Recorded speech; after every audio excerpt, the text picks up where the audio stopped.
स्वराज्य न्यूज मराठी, माझा हक्क माझं राज्य स्वराज्य। ओडिशा आंध्र प्रदेश राज्यातून महाराष्ट्रात अंमली पदार्थाची तस्करी करणाऱ्या मोठ्या रॅकेटचा ठाणे गुन्हे शाखेनं पर्दाफाश केला। तब्बल 638 किलो गांजा आणि इनोव्हा कारसह एक आरोपी अटकेत असून ही कारवाई ठाणे पोलीस आयुक्तालयाच्या मालमत्ता गुन्हे कक्षाने केली आहे। मालमत्ता कक्ष गुन्हे शाखा ठाणे पथकातील पोलीस हवालदार जयकर जाधव यांना मिळालेल्या गोपनीय माहितीच्या आधारे ठाणे पोलिसांनी सापळा रचत मोठी कारवाई केली। दिनांक 30 डिसेंबर 2025 रोजी सायंकाळी 6:15 खारेगाव टोल नाक्याजवळ कळवा दिशेकडे जाणाऱ्या रस्त्यावर ही कारवाई करण्यात आली। ओडिशा व तेलंगणा राज्यातून गांजाची तस्करी करणारी इनोव्हा कार क्रमांक AP9 BF 9382 पोलिसांनी थांबवली। दरम्यान कारमधून तब्बल 638 किलो वजनाचा गांजा जप्त करण्यात आला। या प्रकरणात पोलिसांनी चिन्ना टागूर लक्ष्मण नायक वय 36 वर्ष राहणार गाजुलाय तांडा कन्मनूर गाव तालुका मरकेल जिल्हा मेहबूबनगर तेलंगणा आंध्र प्रदेश या आरोपीस अटक केली आहे। आरोपी विरुद्ध कळवा पोलीस ठाणे येथे गुन्हा दाखल करण्यात आला आहे। न्यायालयाने आरोपीस 3 जानेवारी 2026 पर्यंत पोलीस कोठडी रिमांड मंजूर केली आहे। या गांजा तस्करी मागील आणखी आरोपी व नेटवर्कचा शोध घेण्यासाठी पुढील तपास मालमत्ता गुन्हे कक्षाकडून सुरू आहे। ही कारवाई अपर पोलीस आयुक्त डॉक्टर पंजाबराव उगले, पोलीस उपायुक्त अमरसिंह जाधव, सहाय्यक पोलीस आयुक्त विनय घोरपडे यांच्या मार्गदर्शनाखाली करण्यात आली।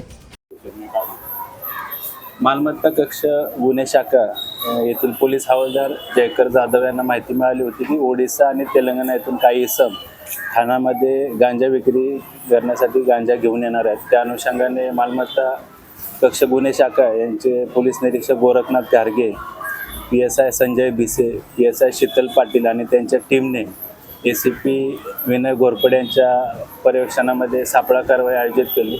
त्या अनुषंगानं आरोपी चिन्ना टागूर लक्ष्मण नायक राहणार मेहबूबनगर तेलंगणा यास इनोव्हा गाडीसह ताब्यात घेण्यात आलं। त्याच्याकडून एकूण 638 किलो वजनाचा गांजा हा अंमली पदार्थ जप्त करण्यात आला। त्याचबरोबर त्याच्यासोबत इनोव्हा गाडी याची किंमत अंदाजे 2,14 लाख रुपये इतकी आहे।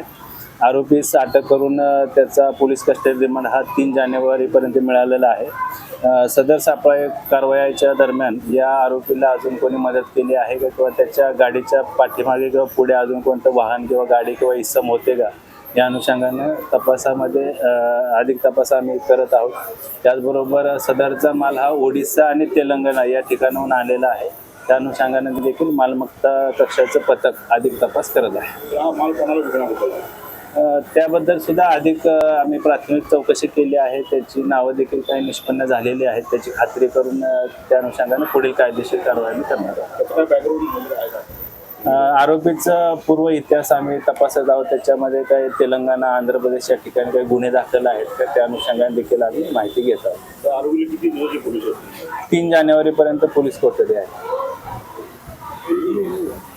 मालमत्ता गुन्हे कक्षानं वरिष्ठ पोलीस निरीक्षक गोरखनाथ घारगे, पोलीस उपनिरीक्षक संजय भिसे, महिला पोलीस उपनिरीक्षक शीतल पाटील, सहाय्यक पोलीस उपनिरीक्षक शिवाजी गायकवाड यांच्यासह अधिकारी अंमलदारांनी ही यशस्वी कारवाई केली आहे। राज्यात वाढणाऱ्या अंमली पदार्थ तस्करी विरोधात ठाणे पोलिसांची ही कारवाई मोठं यश मानलं जात आहे। युवकांचं भविष्य वाचवण्यासाठी पोलिसांचा हा निर्णायक वार असल्याचं बोललं जात आहे। स्वाती शेलार, स्वराज्य न्यूज मराठी, ठाणे।